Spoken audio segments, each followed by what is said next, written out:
Partiamo dalla maionese, tuorli in ciotola, aggiungo aceto, grattata di sale e di pepe e inizio a montare con le fruste elettriche versando l'olio a filo.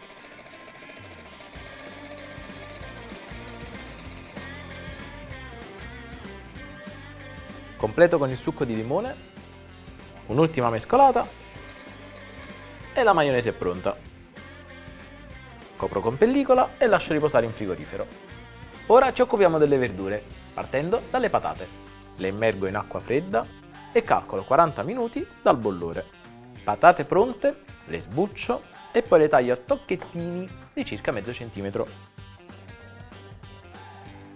Prepariamo le uova sode. Le immergo in acqua fredda e dal momento del bollore conto circa 7 minuti. Sgusciamo le uova rassodate. Come prima le taglio a cubetti di mezzo centimetro. Le metto in ciotola con le patate e passo alle carote. Le pelo, le spunto e le lesso per circa 10 minuti. Lo sai già, taglia pure queste a cubetti.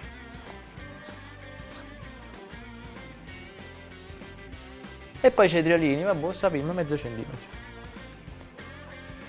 Metto anche questi in ciotola e ora lessiamo i piselli, soltanto un minuto.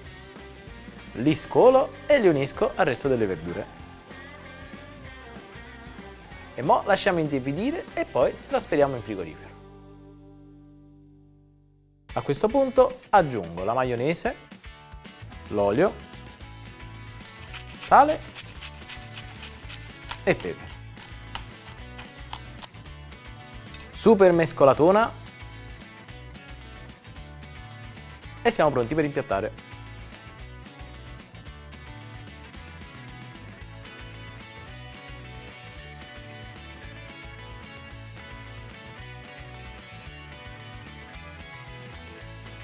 E dopo aver tanto tagliato, assaggiamo.